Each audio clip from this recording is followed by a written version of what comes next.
Welcome to the Speaking Tree, a space where words breathe and wisdom flows like a gentle stream. Have you ever wondered why bad things seem to happen to good people, and why those who never harm anyone often face the hardest trials? There was once a potter who lived a simple and honest life. He worked quietly, shaping each pot with patience and care, and he never cheated his customers, even when money was scarce. For him, work was not just a way to earn, it was a way to live with peace.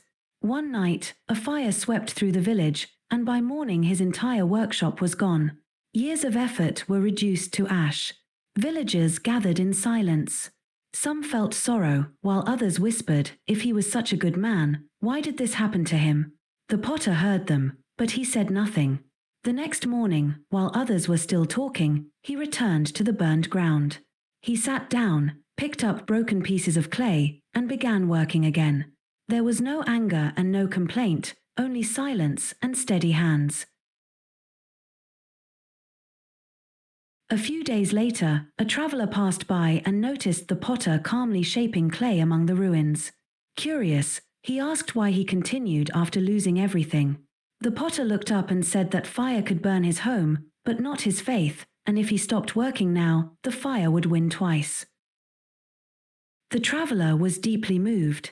He bought every pot the man had made and shared his story wherever he went. Soon, orders began coming from nearby towns.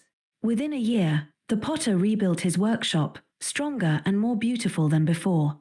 When someone later asked if life had been unfair to him, the potter smiled and said that sometimes life breaks us only to reshape us better. So remember, when life feels unfair, it may not be punishment. It may be preparation. The fire that destroys also purifies, and sometimes it is only making you ready for what comes next. Don't forget to subscribe, like, and share this to your loved one so they can claim victory on negativity.